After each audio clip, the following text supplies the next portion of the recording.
Bonjour à tous. Bah écoutez, aujourd'hui on va changer un petit peu, on va faire un format vidéo pour la présentation du billet du jour et du petit cadeau auquel vous allez pouvoir prétendre.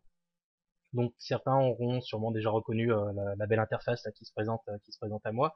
C'est le fameux tool RDDZ Scrapper qui a été présenté en avant-première au VLC 2012 pour ceux qui étaient présents. Ils ont pu voir une démo en live et profiter d'un prix préférentiel. Il se classe pas vraiment comme concurrent de Scrapbox, puisque lui c'est vraiment un pur scrapper. Il ne fait que du scrap, mais par contre on va pouvoir gagner un temps énorme avec lui. Je vais vous montrer ça tout de suite. On va faire un petit tour d'horizon des possibilités de l'outil. Importer, exporter, je vous passe, ça vous connaissez plus ou moins tous. L'option, on va y revenir après. Langage, pour l'instant, le tool est disponible en français et en anglais. D'autres langues sont en cours de développement, mais bon, ça permet déjà de pas mal s'amuser. Un champ footprint, un champ moteur de recherche où vous allez pouvoir sélectionner vos moteurs internes.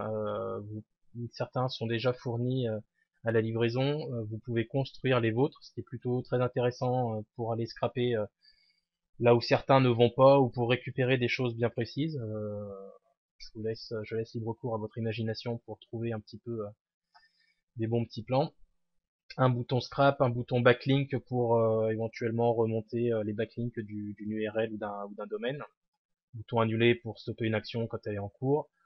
Là vous avez donc un onglet résultat du scrap. C'est ici que vont s'afficher toutes les URL résultantes de votre demande. Dans la configuration du scrap, vous avez deux champs, un custom 1, un custom 2. Vous allez pouvoir en fait remplir ces champs avec des données bien précises pour lancer des boucles de scrap et vous allez voir un petit peu tout à l'heure ce qu'on peut en faire par exemple. Dans le mode expert, c'est là où vous allez pouvoir fabriquer vos propres moteurs. Donc il y a déjà un petit nombre, comme je vous disais tout à l'heure, qui sont fournis et vous pouvez en ajouter vous-même, les construire. Sur le support du forum, on vous explique également un petit peu comment faire et au pire, vous avez les deux compères qui peuvent vous donner un petit coup de main de temps en temps.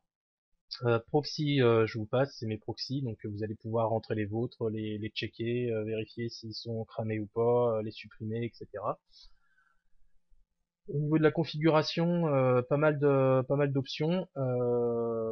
Tout ce côté-là, je passe pour le moment. Chose importante, vous pouvez casser les captchas si jamais parfois c'est nécessaire. Donc avec les tools habituels, quoi, Best Captcha, Spy Captcha.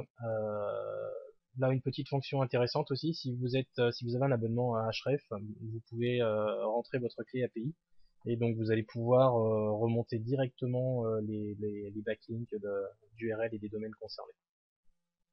Dans les logs, c'est les logs du soft et ça vous montre un petit peu ce que le tool a fait, si ça s'est bien passé ou pas. Là, on voit qu'on a un joli petit scrap terminé il n'y a pas longtemps. Donc, ce que je vous propose, c'est de vous montrer le petit bouton option là, dont je vous ai pas parlé tout à l'heure.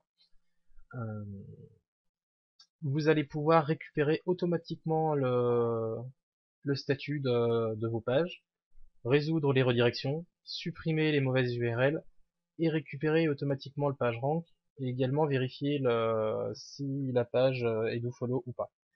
Tout ça, ça se fait automatiquement, c'est-à-dire qu'en une seule action, vous allez avoir une boucle qui va se mettre en place. D'abord, vous allez scraper vos résultats. Ensuite, on va vérifier le statut des pages. Donc, si c'est du 200, tout roule. Si on a des 301, 302, des 404, donc les 301, ben, comment dire, le scrapper va se charger de résoudre les redirections et vous mettra la bonne URL finale. Donc, c'est un gros gain de temps. Les 404, il va vous les supprimer automatiquement et ensuite il va vous remonter le PR de toutes les pages, etc. Là à droite, donc on trouve un onglet outils. Vous allez pouvoir garder que la racine de vos résultats de scrap, remonter dans l'arborescence de votre URL au dernier dossier. Donc là aussi obtenir le PageRank, ça c'est si vous le faites à la mano, si vous lancez pas là en haut. Idem pour les statuts, idem pour les redirections, dofollow, etc. Transfert vers custom, ça en fait vous allez pouvoir directement balancer les résultats de votre scrap où on a vu tout à l'heure là dans configuration du scrap. Donc vous voyez custom 1, ça transfère directement les données ici, le cas échéant.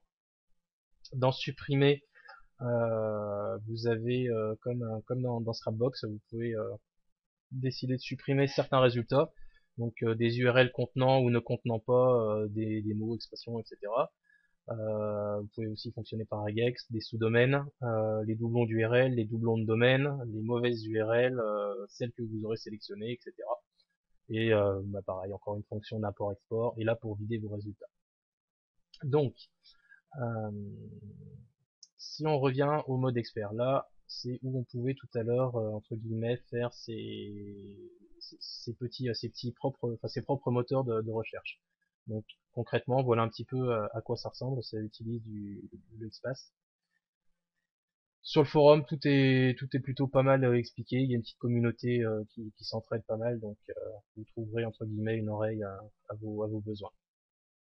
Pour une petite démo rapide, là, on va utiliser le Google Suggest. Donc ça, c'est un moteur qui est fourni à la livraison du tool, comme on peut le voir ici.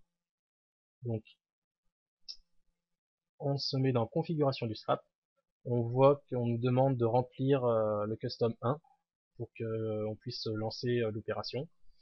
On va choisir hop, référencement par exemple. On sauve la configuration. On lance le Scrap.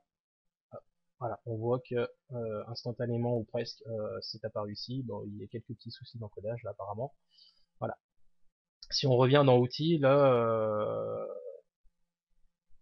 on retrouve le bouton donc transférer vers custom 1, c'est-à-dire qu'en fait on va pouvoir enchaîner les scraps. On est parti d'un seul mot-clé qui était référencement. Donc on a scrappé tous les suggests pour ce mot-clé là. Donc on s'en retrouve avec une petite dizaine qui est ici. On peut relancer une nouvelle fois. Donc on fait transférer vers custom 1. On va voir, il nous les a bien tous transférés ici. Et là, on peut relancer une nouvelle fois le scrap et il va retourner à nouveau chercher tous les suggests pour chaque mot-clé. Hop, on refait le test. Voilà. Instantanément, il nous en a ressorti encore. Là, on est à 39. On peut, ah, il n'a pas terminé. Les champs sont grisés. Hop là, voilà, il vient de terminer. Donc il y a 69 suggests pour ce qu'il nous a demandé. On peut à nouveau transférer dans le custom 1. On voit que ça a été transféré ici. On sauve, on lance le scrap, etc. Voilà un petit peu le genre de choses que l'on peut faire. Donc là on se retrouve avec, ouais, on va se retrouver avec 230, 250 suggests. Ça peut être sympa pour